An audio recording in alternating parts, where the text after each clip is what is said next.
Bienvenidos a un nuevo episodio de Psicoanálisis para Legos. Continuamos con la interpretación de los sueños. A continuación, vamos a explorar las claves del segundo capítulo, la interpretación onírica, para ir descubriendo, junto con Freud, los principios del análisis de estos sueños. De hecho, en este capítulo Freud presenta un caso emblemático, el caso Irma. Pero nosotros, para hacerlo un poquito más completo, vamos a investigar a continuación un sueño que ha sido filmado. Obviamente es una ficción.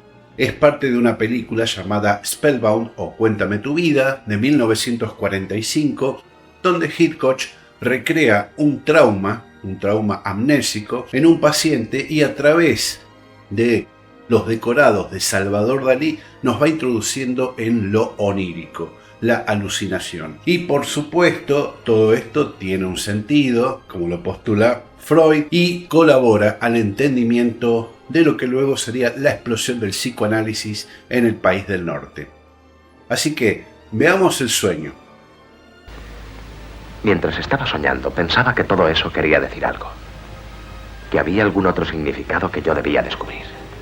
Lo descubriremos.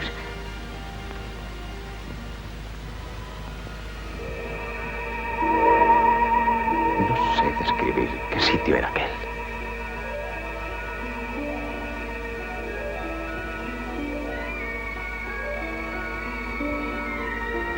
Parecía como una casa de juego, pero no tenía paredes, solo muchas cortinas llenas de ojos pintados.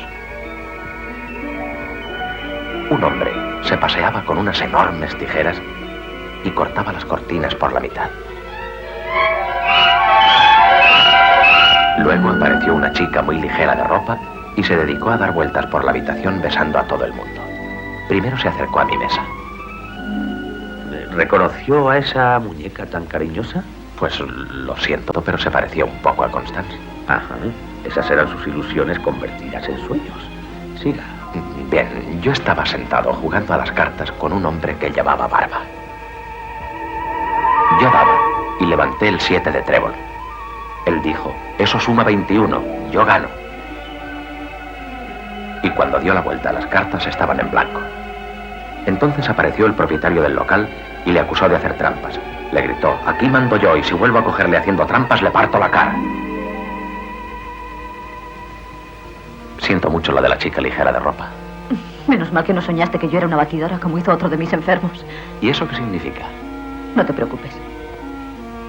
¿Tiene algún sentido para ti lo que soñé? Aún no. De momento lo único que deduzco es que querías decirte algo a ti mismo. Aún faltan muchas cosas. Siga intentando recordar los detalles. Cuanto más raros, mejor desde el punto de vista científico. Había alguien sobre el tejado inclinado de un edificio. Era el hombre de la barba. Le grité que tuviera cuidado. Entonces empezó a caerse muy despacio con los pies en el aire. Luego volví a ver al propietario. Estaba escondido detrás de una chimenea y tenía una rueda en la mano. Le vi arrojar la rueda al tejado.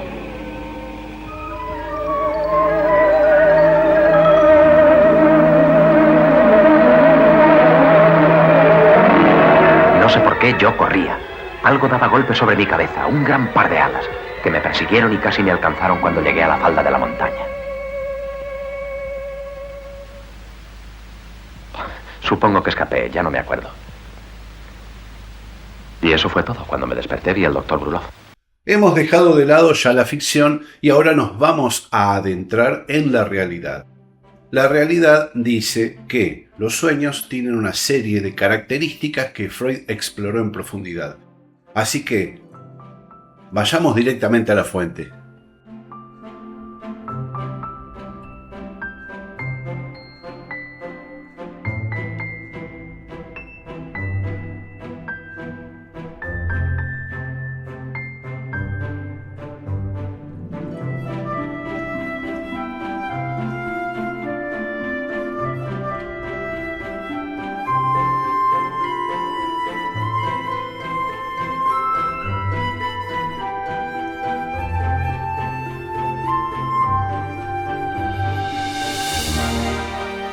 Comencemos pues entonces con el análisis del segundo capítulo de la interpretación de los sueños, donde Sigmund Freud establece las bases de su interpretación onírica. Hay una declaración de principios donde dice que se ha propuesto demostrar que los sueños son susceptibles de interpretación. Ahora, ¿qué significa interpretar un sueño? Significa encontrarles un sentido que representan una concatenación de los actos psíquicos del sujeto. Esto choca contra la opinión del momento hacia 1895 y hacia 1900, donde los distintos investigadores se inclinaban a pensar que los sueños, por ser incoherentes, absurdos, atemporales, etc., eran manifestaciones de cuestiones somáticas y no del ánimo o el psiquismo. Pero curiosamente, Freud le da atención a las creencias profanas, porque éstas, haciendo derecho a la inconsecuencia, como dice aquí en el texto, reconocen que, si bien es cierto que son incomprensibles, absurdos, que poseen un aura de oscuro presentimiento, poseen un sentido oculto y sustitutivos de un diferente proceso mental, es decir, de algo que no es evidente y que está oculto. En ese sentido, Freud instituye que hay dos formas de interpretar los sueños. Una clásica, que es la simbólica sustitutiva, y otra que es el desciframiento. ¿Cuál es la diferencia entre uno y otro?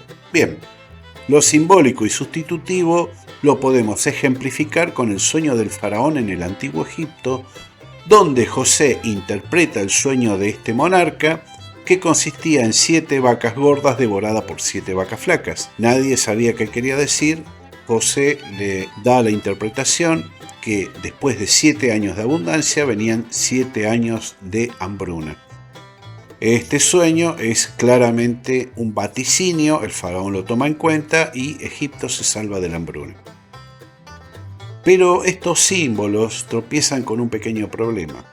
Si bien es cierto que una vaca puede representar la riqueza o la hambruna, depende del significante, y esto depende de muchos contextos, no solamente el temporal, el cultural, lo social, sino hasta del propio sujeto.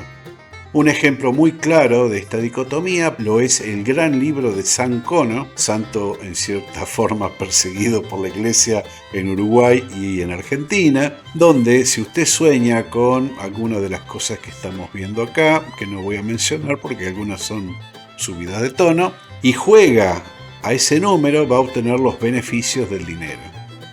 Ojalá fuera tan sencillo, pero no es así. San Cono bendito, concédeme este numerito. Entonces aquí se revela que los símbolos con significados fijos pueden diferir profundamente de lo que es un significante que depende de cada sujeto. Y acá tenemos que el significante, en consecuencia, no solo nombra las cosas, sino estructura el inconsciente, los deseos, pulsiones, síntomas, etc. Y están constituidos por palabras, frases, sonidos e imágenes que se asocian a cuestiones no necesariamente conscientes. En ese sentido, una imagen puede ser un significante y en el sueño ese significante un revelador del deseo inconsciente y por lo tanto reprimido. Es decir, no soñamos literalmente. Ya en 1895, Freud trabajaba con Breuer en los estudios sobre la histeria y acá se produce una dicotomía, porque Breuer se inclinaba más hacia lo fisiológico, mientras que Freud se inclinaba más a lo psicológico y posteriormente psicoanalítico. Es decir, algunos eran causas que se podían tratar con el bisturí y otros no. Esto tiene que ver con el desarrollo del método, el método de la palabra. Entonces, Freud establece algunas primeras bases para el método psicoanalítico de los sueños, donde les dice a los pacientes que tienen que relajarse, no ejercer la crítica, etcétera, etcétera. Porque precisamente al no ejercer esa crítica y al dejar libremente la exposición de esos sueños, pueden ir estableciendo las distintas motivaciones latentes que están ocultas detrás de las imágenes. Esto tiene que ver con el proceso de análisis de sueños, que se basa en dos partes: el analizante o paciente y el analista. Por supuesto, Freud recomienda a sus pacientes relajarse, prestar atención al sueño que están relatando, no criticarlo ni juzgarlo y, por sobre todas las cosas, decirlo todo, aunque les cause pena. Y esto está de la mano con el concepto lacaniano del sujeto supuesto saber. ¿Qué quiere decir esto? Es una trilogía que consta de dos partes. Paradójico, pero así es. La primera parte, el sujeto, es el paciente o el analizante que relata los sueños. El supuesto es el analista, que el paciente cree que tiene la clave para descifrar estos sueños y que entiende lo que le está pasando. Pero no es así, porque el verdadero saber está en el sujeto, que retorna a través del analista nuevamente hacia el analizante. Entonces aquí tenemos una cuestión muy intrincada, pero que se podría ejemplificar con una frase que es bastante difícil decir rápidamente. El sujeto no sabe que sabe lo que sabe. Esta disposición a contar las cosas y hacer una renuncia de la crítica tiene que ver con un esquema de voluntad para que el analista pueda interpretar y pueda ir guiando al analizante a entender ese mundo interno que está ocurriendo. Entonces tenemos que la trama de los sueños en realidad no sigue en un orden lógico ni cronológico. En el inconsciente, como ya sabemos, no hay tiempo, solo existe el presente, no existe ni el pasado ni el futuro, no existe la lógica, es decir, una cosa no es consecuencia de la otra. Puede haber inclusive cosas que estén en oposición, coexistiendo en el mismo sueño y al mismo tiempo. Entonces aquí vemos que el simbolismo pierde toda su significación porque no puede remitirse a una cosa fija. Si uno sueña con un buzón de correo, no significa necesariamente lo mismo para un sujeto o para otro. Entonces pasa al descifrado, es decir, una clave, una particularidad en la cual solamente se puede entender haciendo un procesamiento de esa imagen, de esa sensación, y esto no es fijo, va a depender de muchas cosas, por lo que se dice que no es lineal ni directo. Entonces, analicemos un sueño, pero ¿de quién? Aquí tenemos que Freud nos dice que va a contar su propio sueño, el caso Irma, antes que el sueño de un paciente. ¿Por qué? Porque él no quería, en cierto sentido, hablar de patologías, sino de procesos para establecer una base sólida que no estuviese, en cierto sentido, contaminada por alguna patología preexistente. Entonces tenemos el caso Irma, que es de julio de 1895, donde Freud, aquí lo vemos desdoblado en dos, escucha a Irma. Y ustedes se preguntarán por qué hay dos Freud y no uno. La gran pregunta es, ¿cuál es cuál? Entonces, el caso Irma, que no lo voy a relatar porque ustedes lo pueden leer en infinidad de portales de internet o inclusive en el libro, básicamente nos está relatando que es una realización de deseos debido a cierta culpa por el fracaso en el tratamiento de la paciente, tratamiento psicoanalítico, no médico. Pero esto está interferido por elementos del día, es decir, los restos diurnos. Cosas que ocurrieron en ese día, se le colaron en la mente y se le fusionaron con esa pulsión, ese deseo latente. Ahora, esto generó un fenómeno muy curioso, el desplazamiento y la condensación. Cuando se mezclan personas, situaciones, pulsiones, etc., ocurre que una imagen cambia por otra, entonces es un desplazamiento, o muchas cuestiones distintas se fusionan en una sola imagen. Esto es una condensación. Y esos son mecanismos que usa el inconsciente y también el super yo y el consciente para proteger de contenidos que pueden ser inaceptables o que pueden afectar a la parte consciente del sujeto. Esto nos lleva a considerar un pequeño factor. Tenemos dos cosas: un contenido manifiesto, que es la imagen, digamos el relato del sueño, y un contenido latente, que está reprimido y que está formado por los pensamientos inconscientes que están pugnando por decir acá estoy, pero no te puedo decir qué.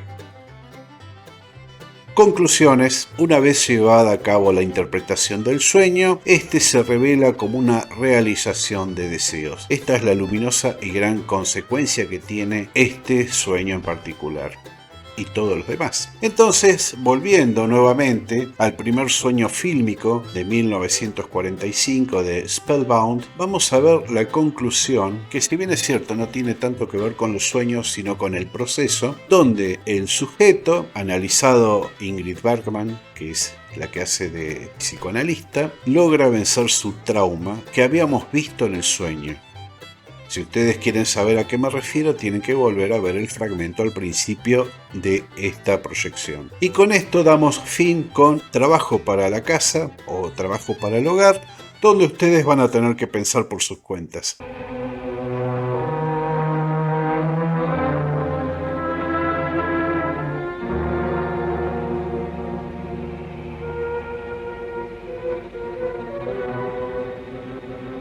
Póntelos.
Algo que ocurrió en mi infancia.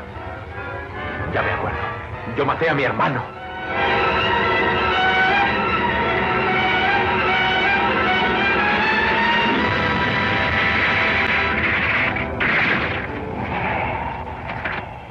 Yo no maté a mi hermano. Fue un accidente. Fue un accidente. Eso es lo que te ha obsesionado siempre. Ese era el recuerdo que te daba miedo. Bueno, finalmente esto ha sido todo por hoy. Espero que hayan disfrutado este episodio. Por supuesto, si hay dudas pueden escribirnos y contestaremos en las medidas de nuestras posibilidades. Hasta la próxima.